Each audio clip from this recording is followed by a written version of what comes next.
Shalom saudaraku yang terkasih dalam nama Tuhan Yesus. Apa kabar saudaraku? Harapannya saudara dan saya tetap kuat, tetap sehat, tetap sukacita, lebih-lebih cinta kasih kita kepada Tuhan tidak pernah berubah. Amin. Karena kita tahu Tuhan kita tidak akan pernah meninggalkan orang-orang yang percaya kepadanya. Mungkin di luar sana saudaraku banyak orang yang takut, banyak orang yang gentar, banyak orang yang khawatir. Tetapi saya percaya saudara dan saya adalah orang-orang yang tetap menaruh harapannya kepada Tuhan.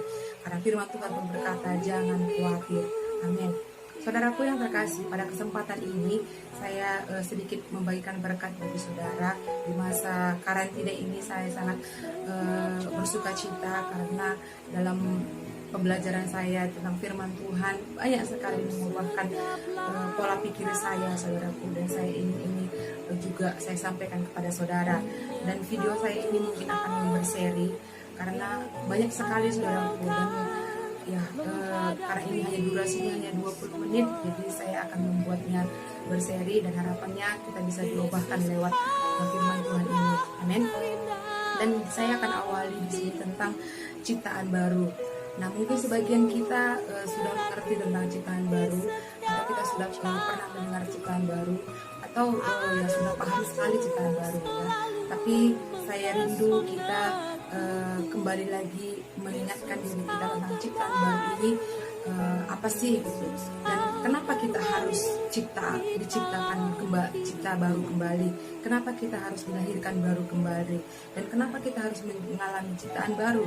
Kita buka ayatnya saudaraku, Galatia 6 ayat 15. Sebab bersunat atau tidak bersunat tidak ada artinya, tetapi menjadi ciptaan baru itulah yang ada artinya. Jadi saudaraku, jikalau saudara dan saya tidak mengalami ciptaan baru, kita tidak ada artinya. Karena ketika kita lahir ke dunia ini, kita diciptakan secara daging dan darah.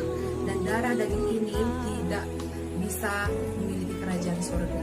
Kita baca ayat ini saudaraku, di kebenaran firman Tuhan 1 Korintus 15 ayat 50. Di sini dikatakan, saudara-saudara, inilah yang hendak kukatakan kepadamu, yaitu bahwa daging dan darah tidak mendapat bagian dalam kerajaan Allah, dan bahwa yang binasa tidak mendapat bagian dalam apa yang tidak binasa.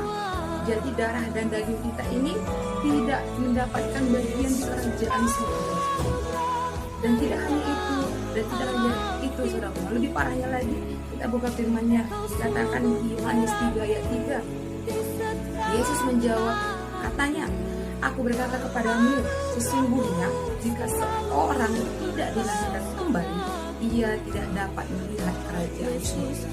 Jadi sangat mengerikan sekali saudara kalau kita tidak mengalami ciptaan baru dalam hidup kita. Karena melihat surga pun kita tidak dilayakkan, tidak dibenarkan Tuhan.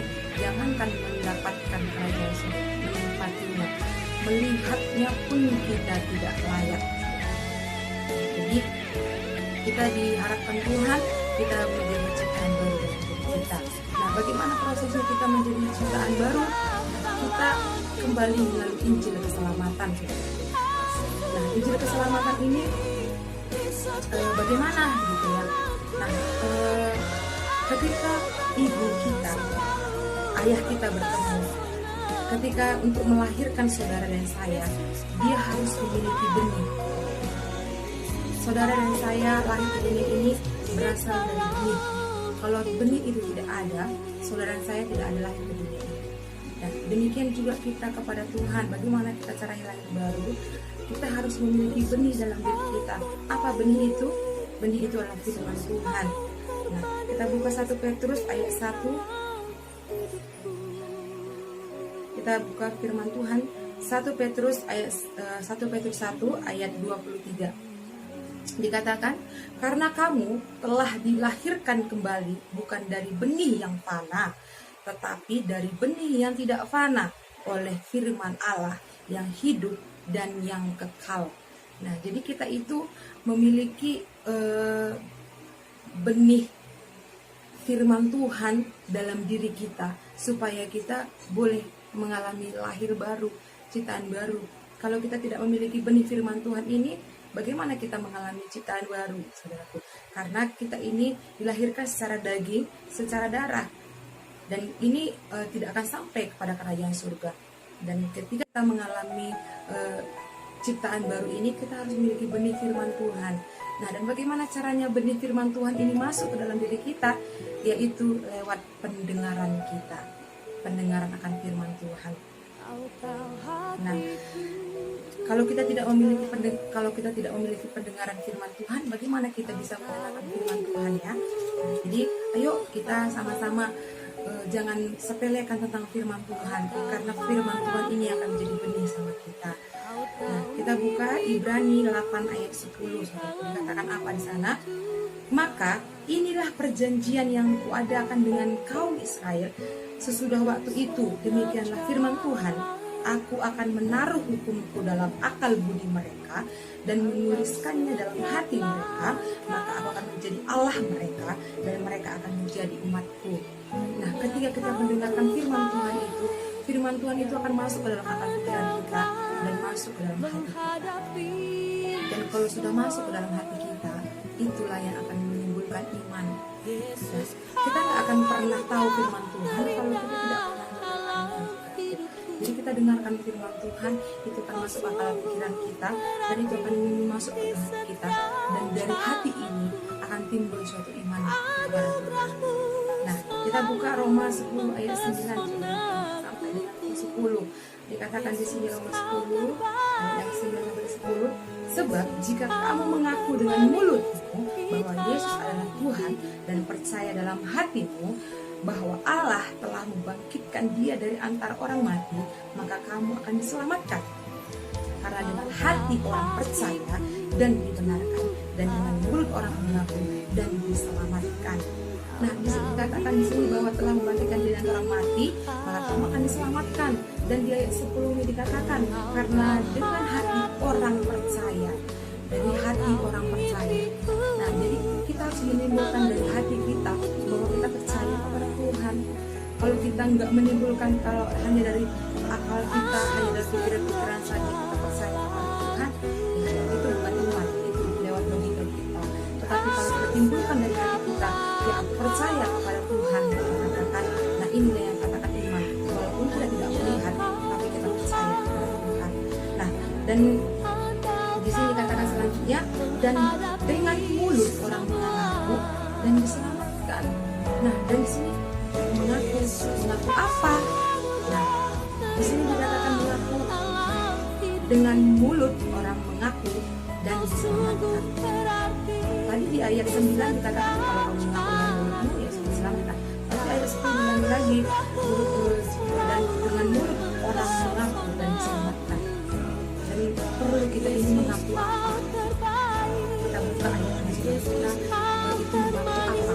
1 Yohanes 1 ayat 9 dikatakan di sini, jika kita mengaku dosa kita, maka Ia adalah setia dan adil, sehingga Ia akan mengampuni segala dosa kita dan menyucikan kita dari segala kejahatan.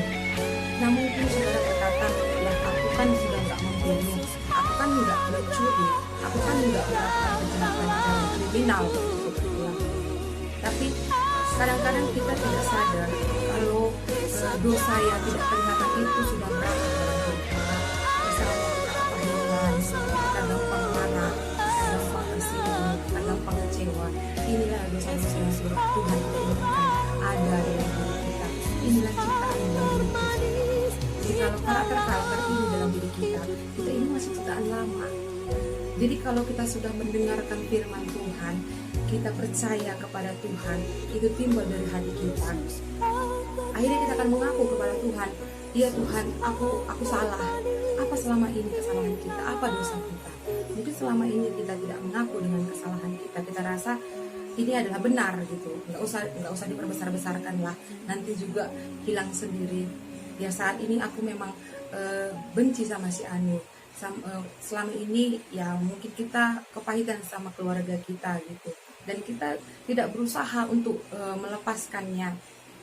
Dan kita melayani Tuhan juga, gereja-gereja juga, tapi kita tidak mengalami suatu kelahirbaruan dalam diri kita.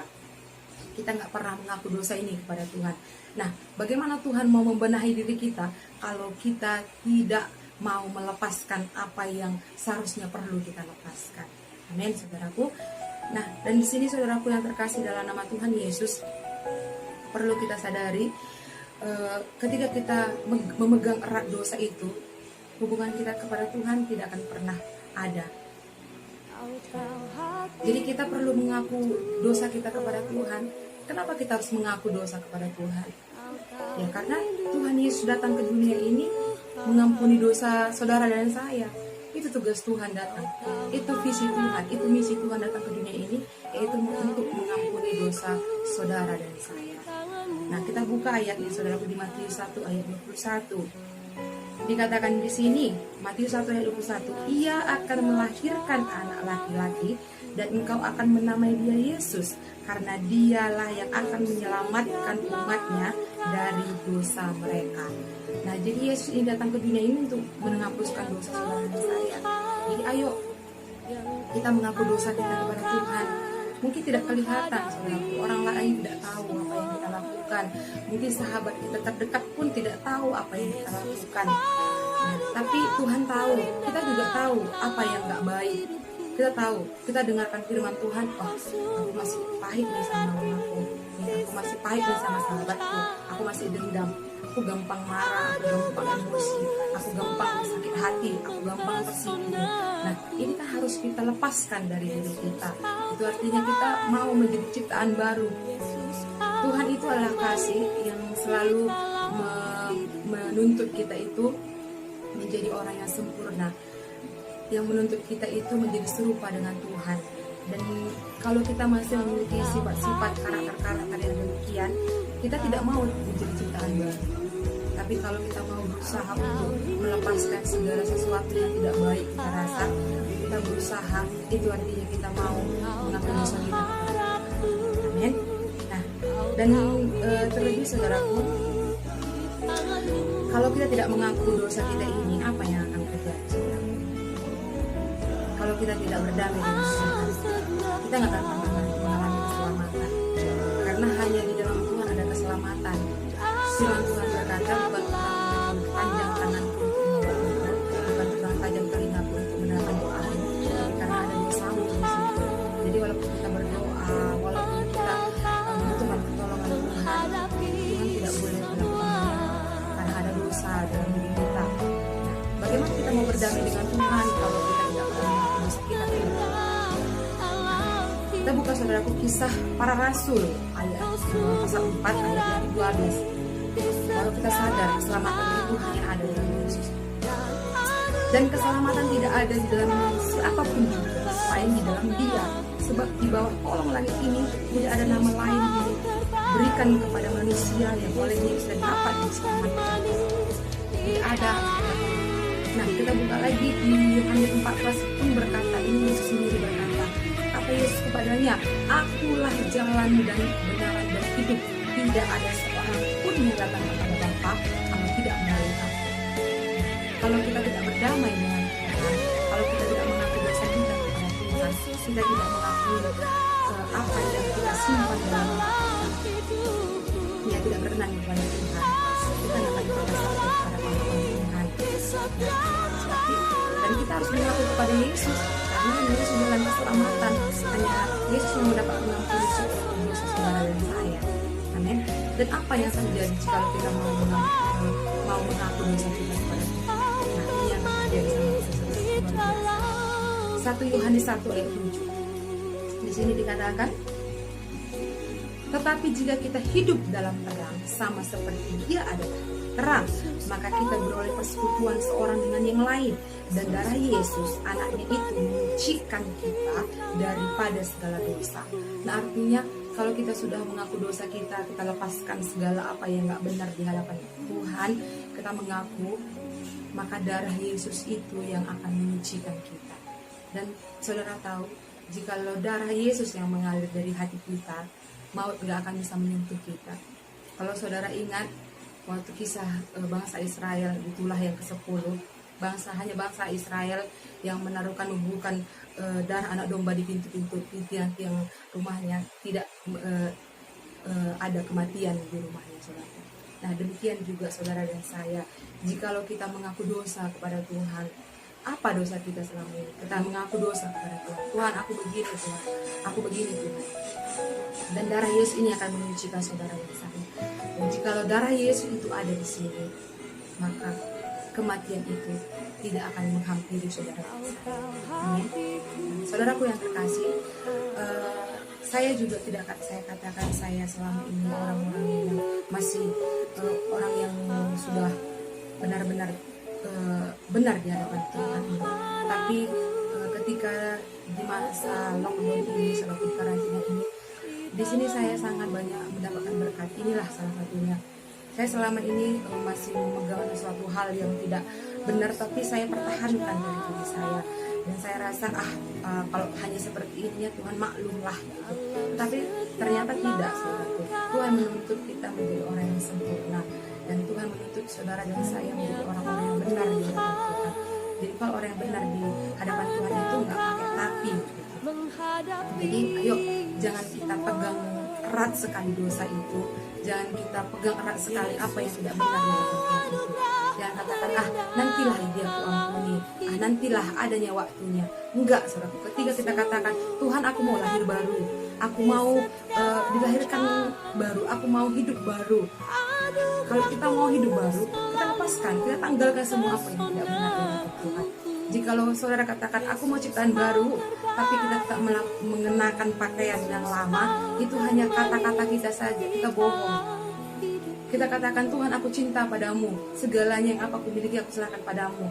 Tetapi kita jangankan segalanya, waktu kita aja pun kita gak berikan kepada Tuhan sedikit sama Tuhan. Bahkan 10% dari waktu kita pun kita tidak berikan kepada Tuhan. Nah kita katakan Tuhan walaupun badai sini berganti, aku tetap cinta Tuhan, tapi sedikit aja masalah meloncat kita tinggalkan Tuhan. Nah kita kadang banyak mengucapkan kata-kata indah kepada Tuhan, tetapi tindakan kita tidak seperti yang kita katakan. Jadi sama halnya, jangan katakan saya sudah ciptaan baru, saya sudah lahir baru, tetapi karakter-karakter yang lama masih kita kenal. Saudaraku yang kasih, tubuh dan darah tidak akan melihat kerajaan surga. Tidak, saudara. Melihat ini adalah tubuh dan darah. Tapi yang masuk kerajaan surga ketika kita benahi dari hati kita, karakter kita, itu yang akan sampai ke surga. Untuk cerita ini hanya uraian bagaimana kita sesungguhnya bagaimana menjalani cinta baru. Selanjutnya nanti saya akan harapannya yuk belajar lebih lagi, lebih dalam lagi